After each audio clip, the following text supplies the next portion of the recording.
بچوں کو پہلے حافظ۔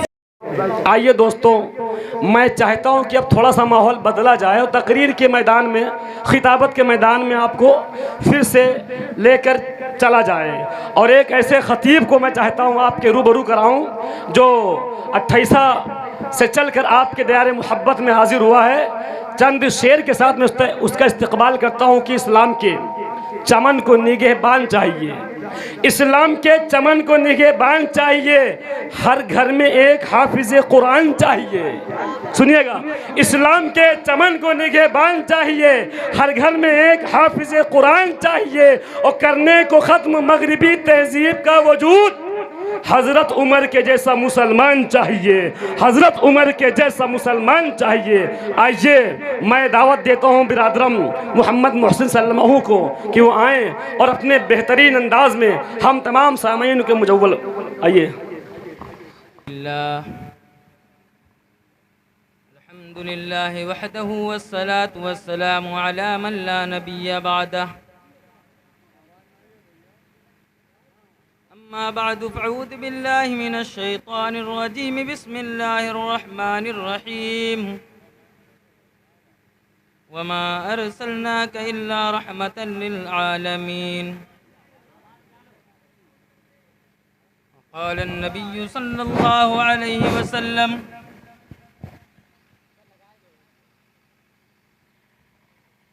رضي الله تعالى عنه قال، قال رسول الله صلى الله عليه وسلم، لا يؤمن أحدكم حتى أكون أحب إليه من والده وولده والناس أجمعين، وقال النبي صلى الله عليه وسلم، لا يؤمن أحدكم حتى أكون أحب إليه من آله وماله والناس أجمعين، صدق الله العظيم۔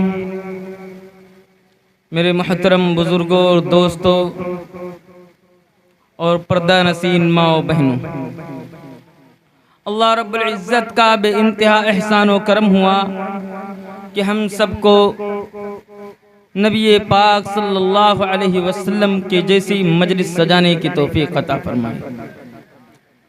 میں دوستو، یہ مجلس بڑی قیمتی مجلس ہے۔ کسی شاعر نے کیا ہی خوب کہا ہے کہ جو لوگ عقیدت سے ان کی میلاد میں آیا کرتے ہیں، کہ جو لوگ عقیدت سے ان کی میلاد میں آیا کرتے ہیں، رہتے ہیں مگر وہ صحرا میں پر پھول کھلایا کرتے ہیں۔ کیا بات ہے، سبحان اللہ۔ کہ جو لوگ عقیدت سے ان کی میلاد میں آیا کرتے ہیں، رہتے ہیں مگر وہ صحرا میں پر پھول کھلایا کرتے ہیں۔ جس چاند پہ امریکہ والے، جس چاند پہ انڈیا والے پہنچے ہی ہیں راکٹ کے ذریعہ، اس چاند کو میرے پیارے نبی انگلی سے نچایا کرتے ہیں۔ سبحان اللہ، بہت اچھے اس چاند کو میرے پیارے نبی انگلی سے نچایا کرتے ہیں۔ میرے دوستو، اللہ رب العزت کا بے انتہا احسان و کرم ہوا کہ ہم سب کو ایک جگہ پر جمع فرمایا، اور اس کے اندر اللہ رب العزت کی بات اور نبی پاک صلی اللہ علیہ وسلم کی بات کی جائے۔ میں دوستو، نبی پاک جناب محمد الرسول اللہ صلی اللہ تعالی علیہ وسلم جب اس دنیا کے اندر تشریف نہیں لائے تھے، اللہ تبارک و تعالی نے جب نبی پاک علیہ السلام کو اس دنیا کے اندر نہیں بھیجا تھا، اس وقت لوگ بتوں کی پوجا کرتے تھے۔ میرے دوستو، بات یہی نہیں تھی، وہ بت کی پوجا تو کرتے ہی تھے، وہ جو ہے درختوں کی پوجا تو کرتے ہی تھے، پڑوسیوں کو جو ہے پریشان کرتے تھے۔ میرے دوستو، بات یہاں تک کی نہیں ہے، بلکہ بات یہاں تک کی ہے کہ وہ اپنی بچیوں کو زندہ درگور کر دیا کرتے تھے۔ میرے دوستو، بچیوں کو زندہ درگور کیا جا رہا تھا۔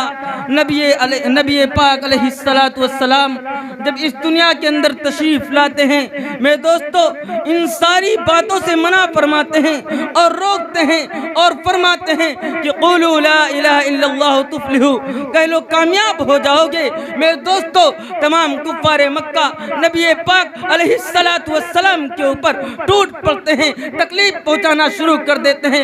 میرے دوستو، بات بات یہ ہے کہ جو ان کے دین کے اندر داخل ہو جاتا ہے، جو دین اسلام کے اندر داخل ہو جاتا ہے، جو محمد کا کلمہ پڑھ لیتا ہے، اس کو تکلیف پہنچائی جاتی ہے، اذیت پہنچائی جاتی ہے۔ میرے دوستو، بات یہ تھی کہ عرب والے جب بچی پیدا ہوتی تو اس کو منحوس سمجھتے اور اس کو زندہ درگور کر دیا کرتے تھے۔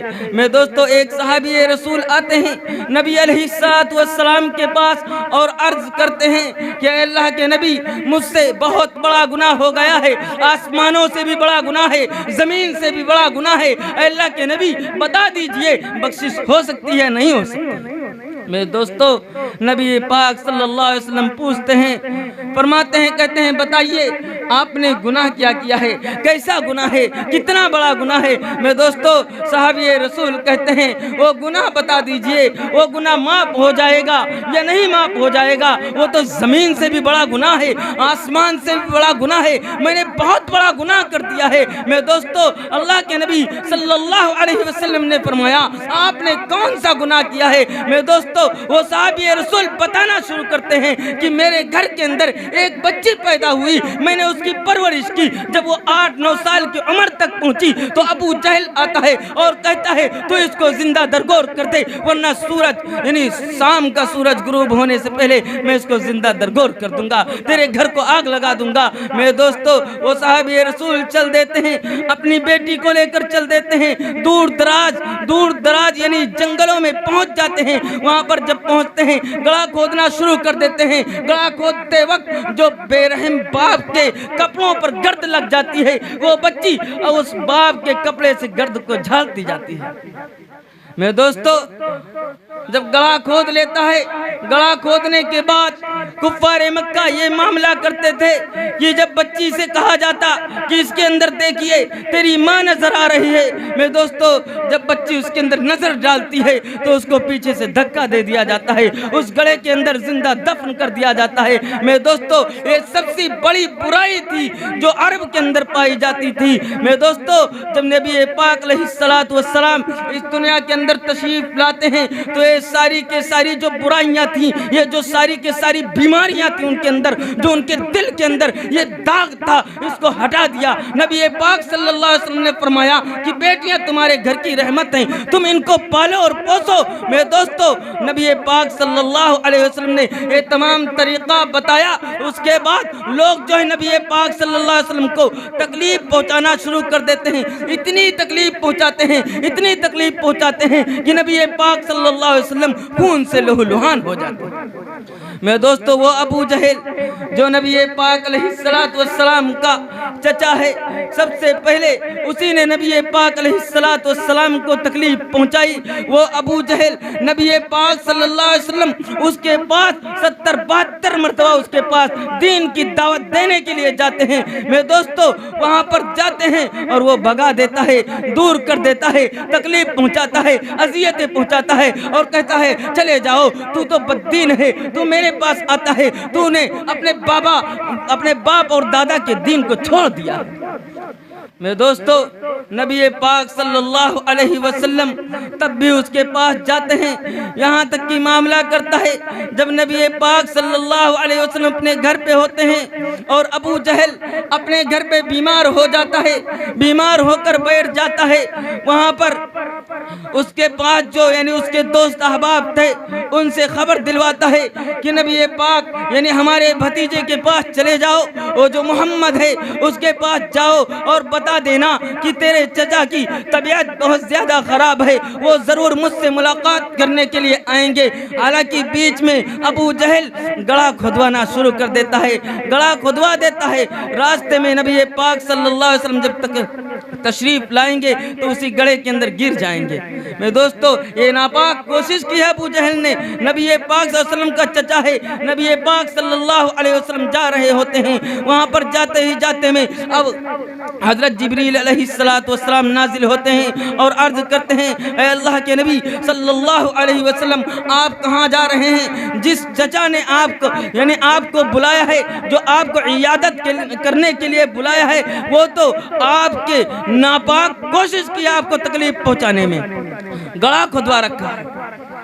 میرے دوستو، بات یہیں تک کی نہیں ہے، ابو جہل وہاں سے خاموش ہو کر دوڑتا ہے کہ اب تو میرا جو ہے بنا بنایا کام بیکار ہو گیا، اب میرا بھتیجا جو ہے واپس جا رہا ہے۔ وہ دوڑتا ہے اور چلتا ہے، نبی پاک صلی اللہ علیہ وسلم کو روکنے کے لیے وہاں پر دوڑتا ہے، اس گڑھے کے اندر خود گر جاتا ہے۔ میں دوستو بعد میں اس کو نبی پاک صلی اللہ علیہ وسلم خود نکالنے کے لیے آتے ہیں اور اس سے پوچھتے بھی ہیں اور کہتے بھی ہیں کیا تو کلمہ پڑھ لے گا؟ میرے دوستو وہ تو جھوٹا تھا، وہ تو کذاب تھا، وہ کہتا ہے کہ ہم تو کلمہ پڑھ لیں گے، مجھے باہر نکال لو میں کلمہ پڑھ لوں گا۔ میرے دوستو ایک مرتبہ آتا ہے ابو جہل اور کہتا ہے محمد یہ بتائیے میرے مٹھی کے اندر کیا ہے؟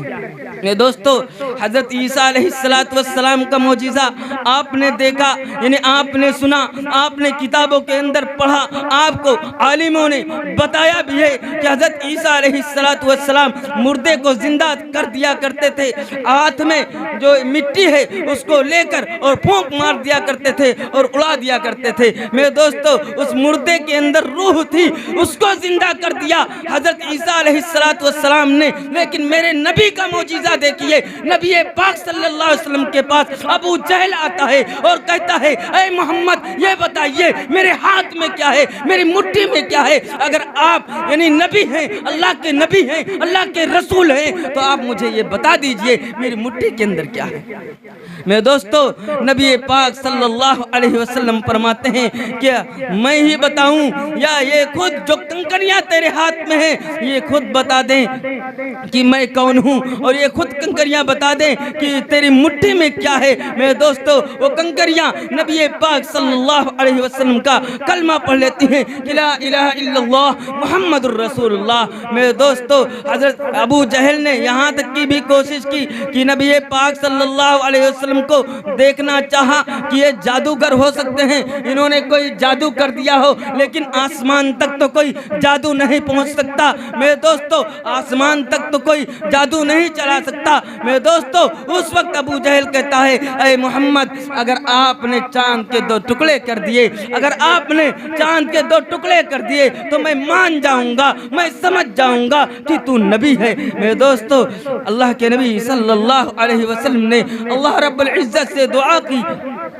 کی اور نبی پاک صلی اللہ علیہ وسلم نے انگلی کے اشارے سے چاند کے 2 ٹکڑے کر دیے ہیں۔ میرے دوستو یہاں سے بات یہ سمجھ میں آتی ہے کہ حضرت موسیٰ علیہ السلام کو اللہ رب العزت نے بہت بڑا معجزہ دیا تھا، لاٹھی کا معجزہ، عصا کا معجزہ حضرت موسیٰ علیہ السلام کو دیا۔ لیکن جب حضرت موسیٰ علیہ السلام نے اس عصا کو، لاٹھی کو یعنی پانی پر مارا تب یعنی 11 یا 12 راستے بنے۔ لیکن نبی پاک صلی اللہ علیہ وسلم کے معجزات کو دیکھیے کہ نبی پاک صلی اللہ علیہ وسلم نے اپنی انگلی کے اشارے ہی سے چاند کے 2 ٹکڑے کر دیے ہیں۔